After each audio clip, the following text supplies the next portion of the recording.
Primeira carta a Timóteo, capítulo 1. Paulo, apóstolo de Cristo Jesus por ordem de Deus, nosso Salvador, e de Cristo Jesus, a nossa esperança, a Timóteo, meu verdadeiro filho na fé.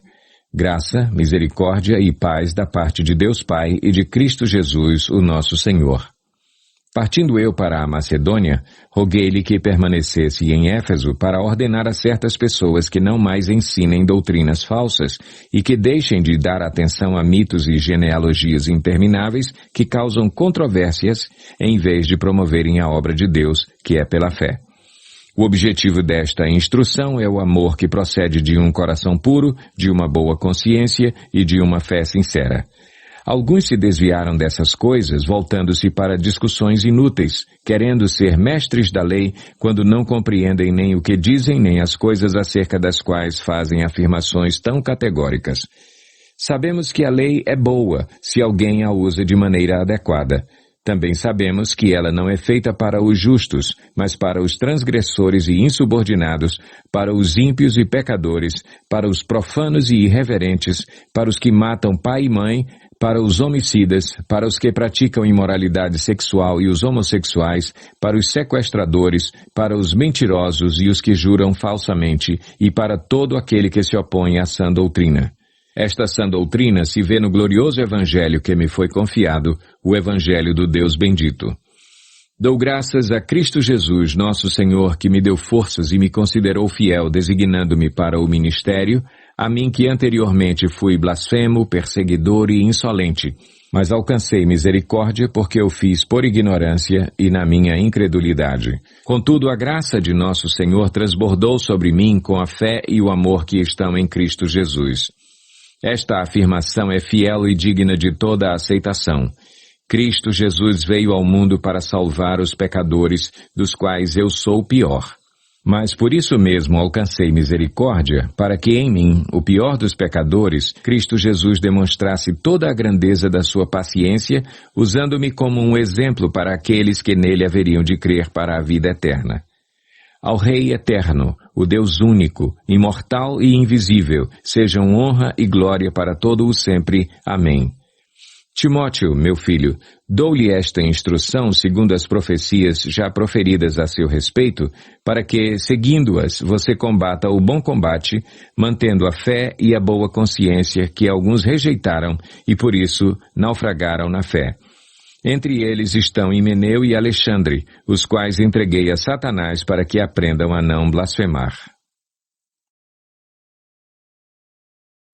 1 Timóteo, capítulo 2. Antes de tudo, recomendo que se façam súplicas, orações, intercessões e ações de graças por todos os homens, pelos reis e por todos os que exercem autoridade, para que tenhamos uma vida tranquila e pacífica, com toda a piedade e dignidade. Isso é bom e agradável perante Deus, nosso Salvador, que deseja que todos os homens sejam salvos e cheguem ao conhecimento da verdade. Pois há um só Deus e um só mediador entre Deus e os homens, o homem Cristo Jesus, o qual se entregou a si mesmo como resgate por todos. Esse foi o testemunho dado em seu próprio tempo. Para isso fui designado pregador e apóstolo, digo-lhes a verdade, não minto, mestre da verdadeira fé aos gentios. Quero, pois, que os homens orem em todo lugar, levantando mãos santas, sem ira e sem discussões. Da mesma forma, quero que as mulheres se vistam modestamente, com decência e discrição, não se adornando com tranças e com ouro, nem com pérolas ou com roupas caras, mas com boas obras, como convém a mulheres que declaram adorar a Deus. A mulher deve aprender em silêncio, com toda a sujeição. Não permito que a mulher ensine, nem que tenha autoridade sobre o homem. Esteja, porém, em silêncio, porque primeiro foi formado Adão e depois Eva. E Adão não foi enganado, mas sim a mulher que, tendo sido enganada, tornou-se transgressora. Entretanto, a mulher será salva, dando à luz filhos, se elas permanecerem na fé, no amor e na santidade, com bom senso. 1 Timóteo, capítulo 3. Esta afirmação é digna de confiança. Se alguém deseja ser bispo, deseja uma nobre função. É necessário, pois, que o bispo seja irrepreensível, marido de uma só mulher, moderado, sensato, respeitável, hospitaleiro e apto para ensinar. Não deve ser apegado ao vinho, nem violento, mas sim amável, pacífico e não apegado ao dinheiro. Ele deve governar bem sua própria família, tendo os filhos sujeitos a ele com toda a dignidade. Pois, se alguém não sabe governar sua própria família, como poderá cuidar da Igreja de Deus? Não pode ser recém-convertido para que não se ensoberbeça e caia na mesma condenação em que caiu o diabo. Também deve ter boa reputação perante os de fora, para que não caia em descrédito nem na cilada do diabo. Os diáconos igualmente devem ser dignos, homens de palavra, não amigos de muito vinho, nem de lucros desonestos. Devem apegar-se ao mistério da fé com a consciência limpa. Devem ser primeiramente experimentados, depois, se não houver nada contra eles, que atuem como diáconos. As mulheres igualmente sejam dignas, não caluniadoras, mas sóbrias e confiáveis em tudo. O diácono deve ser marido de uma só mulher e governar bem seus filhos e sua própria casa. Os que servirem bem alcançarão uma excelente posição e grande determinação na fé em Cristo Jesus. Escrevo-lhe estas coisas, embora espere ir vê-lo em breve. Mas, se eu demorar, saiba como as pessoas devem comportar-se na casa de Deus, que é a igreja do Deus vivo, coluna e fundamento da verdade. Não há dúvida de que é grande o mistério da piedade. Deus foi manifestado em corpo, justificado no Espírito, visto pelos anjos, pregado entre as nações, crido no mundo, recebido na glória. 1 Timóteo, capítulo 4. O Espírito diz claramente que nos últimos tempos alguns abandonarão a fé e seguirão espíritos enganadores e doutrinas de demônios. Tais ensinamentos vêm de homens hipócritas e mentirosos que têm a consciência cauterizada e proíbem o casamento e o consumo de alimentos que Deus criou para serem recebidos com ação de graças pelos que creem e conhecem a verdade. Pois tudo o que Deus criou é bom, e nada deve ser rejeitado se for recebido com ação de graças, pois é santificado pela palavra de Deus e pela oração. Se você transmitir essas instruções aos irmãos, será um bom ministro de Cristo Jesus, nutrido com as verdades da fé e da boa doutrina que tem seguido. Rejeite, porém, as fábulas profanas e tolas e exercite-se na piedade. O exercício físico é de pouco proveito. A piedade, porém, para tudo é proveitosa, porque tem promessa da vida presente e da futura. Esta é uma afirmação fiel e digna de plena aceitação. Se trabalhamos e lutamos é porque temos colocado a nossa esperança no Deus vivo, o Salvador de todos os homens, especialmente dos que creem. Ordene e ensine estas coisas. Ninguém o despreze pelo fato de você ser jovem, mas seja um exemplo para os fiéis na palavra, no procedimento, no amor, na fé e na pureza. Até a minha chegada, dedique-se à leitura pública da Escritura, à exortação e ao ensino. Não negligencie o dom que lhe foi dado por mensagem profética com imposição de mãos dos presbíteros. Seja diligente nessas coisas. Dedique-se inteiramente a elas para que todos vejam o seu progresso. Atente bem para a sua própria vida e para a doutrina, perseverando nesses deveres, pois, agindo assim, você salvará tanto a si mesmo quanto aos que o ouvem. 1 Timóteo, capítulo 5. Não repreenda asperamente o homem idoso, mas exorte-o como se ele fosse seu pai. Trate os jovens como a irmãos, as mulheres idosas como a mães, e as moças como a irmãs, com toda a pureza. Trate adequadamente as viúvas que são realmente necessitadas. Mas se uma viúva tem filhos ou netos, que estes aprendam primeiramente a colocar a sua religião em prática, cuidando de sua própria família e retribuindo o bem recebido de seus pais e avós, pois isso agrada a Deus. A viúva realmente necessitada e desamparada põe sua esperança em Deus e persiste dia e noite em oração e em súplica.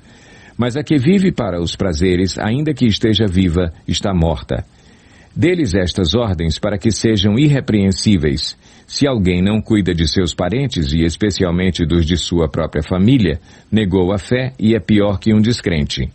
Nenhuma mulher deve ser inscrita na lista de viúvas, a não ser que tenha mais de 60 anos de idade, tenha sido fiel ao seu marido e seja bem conhecida por suas boas obras, tais como criar filhos, ser hospitaleira, lavar os pés dos santos, socorrer os atribulados e dedicar-se a todo tipo de boa obra. Não inclua nessa lista as viúvas mais jovens, pois quando os seus desejos sensuais superam a sua dedicação a Cristo, querem se casar. Assim elas trazem condenação sobre si por haverem rompido seu primeiro compromisso. Além disso, aprendem a ficar ociosas, andando de casa em casa, e não se tornam apenas ociosas, mas também fofoqueiras e indiscretas, falando coisas que não devem.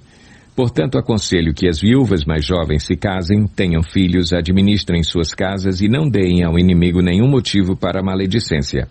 Algumas, na verdade, já se desviaram para seguir a Satanás.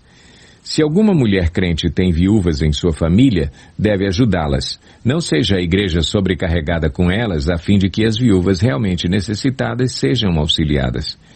Os presbíteros que lideram bem a igreja são dignos de dupla honra, especialmente aqueles cujo trabalho é a pregação e o ensino, pois a Escritura diz: não amordace o boi enquanto está debulhando o cereal, e o trabalhador merece o seu salário. Não aceite acusação contra um presbítero se não for apoiada por 2 ou 3 testemunhas. Os que pecarem deverão ser repreendidos em público, para que os demais também temam. Eu o exorto solenemente diante de Deus, de Cristo Jesus e dos anjos eleitos, a que procure observar essas instruções sem parcialidade e não faça nada por favoritismo. Não se precipite em impor as mãos sobre ninguém e não participe dos pecados dos outros. Conserve-se puro. Não continue a beber somente água. Tome também um pouco de vinho por causa do seu estômago e das suas frequentes enfermidades. Os pecados de alguns são evidentes, mesmo antes de serem submetidos a julgamento, ao passo que os pecados de outros se manifestam posteriormente. Da mesma forma, as boas obras são evidentes e as que não o são não podem permanecer ocultas. 1 Timóteo, capítulo 6. Todos os que estão sob o jugo da escravidão devem considerar seus senhores como dignos de todo o respeito, para que o nome de Deus e o nosso ensino não sejam blasfemados. Os que têm senhores crentes não devem ter por eles menos respeito, pelo fato de serem irmãos. Ao contrário, devem servi-los ainda melhor, porque os que se beneficiam do seu serviço são fiéis e amados. Ensine e recomende essas coisas. Se alguém ensina falsas doutrinas e não concorda com a sã doutrina de nosso Senhor Jesus Cristo e com o ensino que é segundo a piedade, é orgulhoso e nada entende. Esse tal mostra um interesse doentio por controvérsias e contendas acerca de palavras que resultam em inveja, brigas, difamações, suspeitas malignas e atritos constantes entre aqueles que têm a mente corrompida e que são privados da verdade, os quais pensam que a piedade é fonte de lucro. De fato, a piedade com contentamento é grande fonte de lucro, pois nada trouxemos para este mundo e dele nada podemos levar. Por isso, tendo o que comer e com que vestir-nos, estejamos com isso satisfeitos. Os que querem ficar ricos caem em tentação, em armadilhas e em muitos desejos descontrolados e nocivos que levam os homens a mergulharem na ruína e na destruição, pois o amor ao dinheiro é a raiz de todos os males. Algumas pessoas, por cobiçarem o dinheiro, desviaram-se da fé e se atormentaram com muitos sofrimentos. Você, porém, homem de Deus, fuja de tudo isso e busque a justiça, a piedade, a fé, o amor, a perseverança e a mansidão. Combata o bom combate da fé. Tome posse da vida eterna para a qual você foi chamado e fez a boa confissão na presença de muitas testemunhas.